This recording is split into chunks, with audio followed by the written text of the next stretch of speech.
പുറകിൽ പരിശുദ്ധാത്മാവിന് വലിയ പദ്ധതി ഉണ്ടെന്ന്. കാരണം വാഗ്ദത്തങ്ങളൊക്കെ എന്താണ്? ദാൻ എന്ന ഗോത്രം ഏതൊരു ഗോത്രം പോലും സ്വജനത്തിന്റെ ന്യായപാലനം ചെയ്യുമെന്ന പരിശുദ്ധാത്മാവിന് ശക്തം വർഷങ്ങൾക്ക് മുൻപ് തന്റെ അപ്പനായ യാക്കോബിന്റെ ഉദരത്തിൽ നിന്ന് വായിൽ നിന്ന് പുറപ്പെട്ടപ്പോൾ അവൻ നിങ്ങൾക്ക് വർഷങ്ങൾക്ക് ശേഷം ഇവിടെ സംഭവിക്കുകയാണ്. ഒരു മനോഹര കുടുംബത്തെ കർത്താവ് തിരഞ്ഞെടുത്തു. നീയും തിരഞ്ഞെടുക്കപ്പെട്ടവരാണ്, നിങ്ങളും തിരഞ്ഞെടുക്കപ്പെട്ടവരാണ്. നിങ്ങളെ കുറിച്ച് പരിശുദ്ധാത്മാവിന് പദ്ധതികളുണ്ടെന്ന്. ഈ ദിവസങ്ങൾ വർഷങ്ങൾ കഴിഞ്ഞാലും എന്റെ ദൈവത്തിന് എന്റെ ദൈവം എന്ന വാക്ക് മാറത്തില്ലെന്ന്. കാരണം ഇന്നലെയും ഇന്നും എന്നും മാറാത്തവൻ ഒരുവനുള്ളത് ഞാൻ പ്രസംഗിക്കുന്ന യേശു മാത്രമാണ്. അവർ വാഗ്ദത്തം തന്നാൽ അവൻ ചെയ്തിരിക്കും. അവർ ഒരിക്കലും മാറിപ്പോകുന്ന ദൈവമല്ല. നിങ്ങൾ കൂടെ പരിശുദ്ധാത്മാവ് ചെയ്യാനിരിക്കുന്ന സകല വാഗ്ദത്തങ്ങളും, നിങ്ങൾ വർഷങ്ങൾക്ക് മുൻപ് കേട്ട സകല വാഗ്ദത്തങ്ങളും ഇന്ന് പരിശുദ്ധാത്മാവ് പ്രവചിക്കുന്നു. നിങ്ങളിലൂടെ പരിശുദ്ധാത്മാവ് പുറത്തെടുക്കാൻ പോവാം. നിങ്ങൾക്ക് അനുകൂലമായ വിധി വരുന്നുണ്ട്. നിങ്ങൾക്ക് അനുകൂലമായ വിധി വരുന്നുണ്ട്. ഈ 10ാം മാസം നിങ്ങൾക്ക് അനുകൂലമായ ഒരു ജഡ്ജ്മെന്റ് വരുന്നുണ്ട്. ഓ യേശുവിന്റെ നാമത്തിൽ. ദാൻ എന്ന ഗോത്രം അത് ന്യായപാലനം ചെയ്തിരിക്കുക വെച്ച അതല്ലേ കഥ പറഞ്ഞ, ഞാൻ നീതിയോടെ ന്യായം വിധിക്കും. ഈ സ്വഭാവം ആർക്കുള്ളതാ? എന്റെ കഥാനുള്ളതാ. ഞാൻ നീതിയോടെ ന്യായം വിധിക്കും. അത് യേശുവാ പറയുന്നത് അല്ലേ? ഞാൻ ലോകത്തിന്റെ വെളിച്ചമാണെന്ന് പറഞ്ഞ യേശുവാണ്. അങ്ങനെ നീതിയുള്ള ന്യായാധിപതി ആരാണ്? ന്യായാധിപതി നമ്മുടെ യേശു മാത്രമാണ്. ഇപ്പൊ ഈ വചനം പൂർത്തീകരിക്കണ്ടേ? വച്ചി എന്ന വാക്ക് അവിടെ കൊണ്ട് തീരുവ. ദൂതം വിളിച്ചതോടെ അത് അവസാനത്തെ വിളിയായിരുന്നു അല്ലേ? നീ മച്ചി എന്ന് വിളിച്ചത് അവസാനത്തെ വിളിയായിരുന്നു. ഇന്ന് ചിലതൊക്കെ അവസാനിക്കാൻ പോവാ.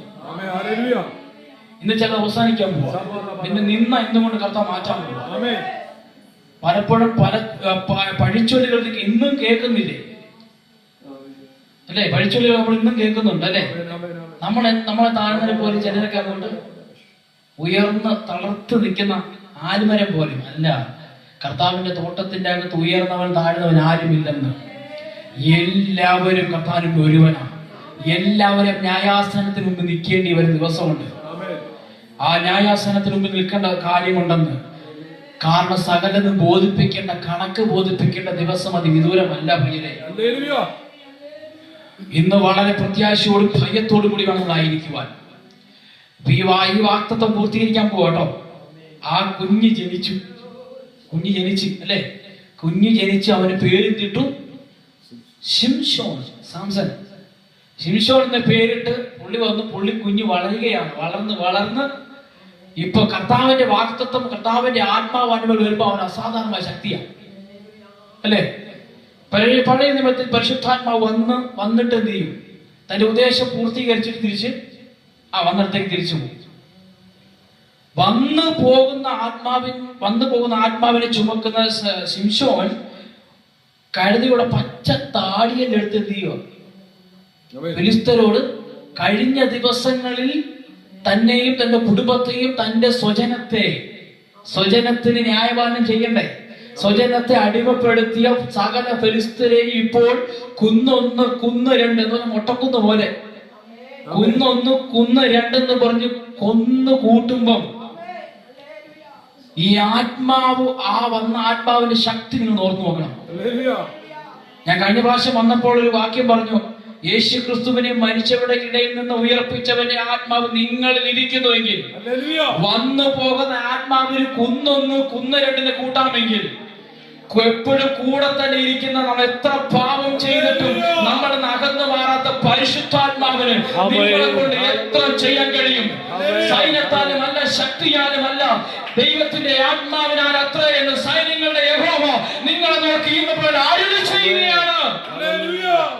ഈ മാസം നിങ്ങൾക്ക് വേണ്ടി നീതി വെളിപ്പെടുത്തുന്ന കർത്താവുണ്ടെന്ന്.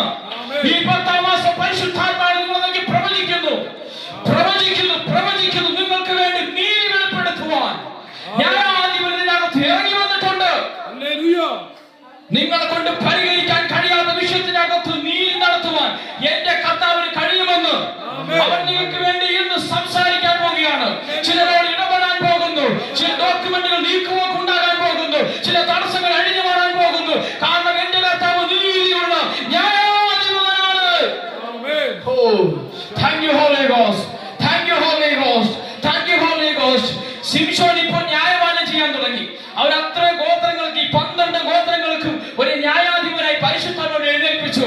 ഇപ്പൊ വാഗ്ദത്ത പൂർത്തീകരണമാ. തന്റെ വലിയപ്പനായ യാക്കോബിനോട് സംസാരിക്കുന്നത് എന്താ പറഞ്ഞേ?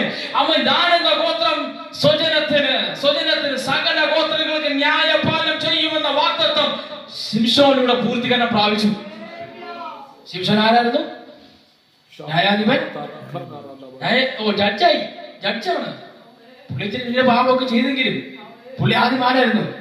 കർത്താവ് ജഡ്ജായി. വാഗ്ദത്ത പൂർത്തി നടത്തിയവനെ ഇവിടെ സിംഹത്തേക്ക് കീറിക്കളയണമെങ്കിൽ, പുതിയ കയറൊക്കെ പൊട്ടിച്ചു കളയണമെങ്കിൽ അവന്റെ മേൽ വന്നുപോയ ആത്മാവ് എഴുതിയേക്കുന്നത്. വന്നുപോയ ആത്മാവ്, ഇന്നത്തെ ആത്മാവ് കൂടെ തന്നെ ഇരിക്കുന്നത്.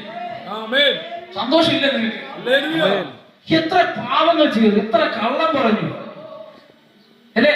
നിങ്ങൾ നോക്കി, നോഹയുടെ പെട്ടകത്തിന്റെ അടുത്ത് ആ പ്രാവിനെ പ്രാവ് ആരെ കാണിക്കുന്നേ? പരിശുദ്ധാത്മാവിനെ. പുള്ളി കാക്കയെ പുറത്തു വിട്ടു, കാക്ക അതിനുമായിട്ട് പോയി. ഒരു കഴുകനെ പുറത്തു വിട്ടു, പുള്ളി വന്നിട്ട് വെള്ളം താഴാത്തോണ്ട് പുള്ളി വന്നു. പിന്നെയും കഴുകനെ പുറത്തു വിട്ടപ്പം ഈ ശവം കണ്ടപ്പോൾ പുള്ളി എന്ത് ചെയ്തില്ല? തിരിച്ചു വന്നില്ല അല്ലേ? പക്ഷെ പ്രാവിനെ പുള്ളി പുറത്തു വിട്ടു. അത് വന്നൊരു അടയാളമായിട്ടാ വന്നത്. എന്നുവെച്ചാൽ പരിശുദ്ധാത്മാവ് നിങ്ങളെ വിട്ട് പോകാൻ കഴിയത്തില്ലെന്ന്. നിങ്ങൾ പറഞ്ഞു വിട്ടാലും പുള്ളി തിരിച്ചു വരും. അതാ സ്വഭാവം. നമ്മൾ പറഞ്ഞു വിട്ടാലും തിരിച്ചു വരും. വെച്ചാൽ എത്ര പാപം ചെയ്തെന്ന് പറഞ്ഞാൽ നമ്മൾ അപ്പാ എന്നോട് ക്ഷമിക്കണമെന്ന് പറഞ്ഞിട്ടുണ്ടെങ്കിൽ ആ ഒരു ശബ്ദത്തോടെ കാത്തിരിക്കുക. അതാണ് നമ്മുടെ പരിശുദ്ധാത്മാവ്. ഈ ആത്മാവിനെ ചുമക്കുന്ന എനിക്ക് നിങ്ങളും ഞങ്ങളുടെയുള്ള പവർ ആലോചിച്ച് നോക്കി.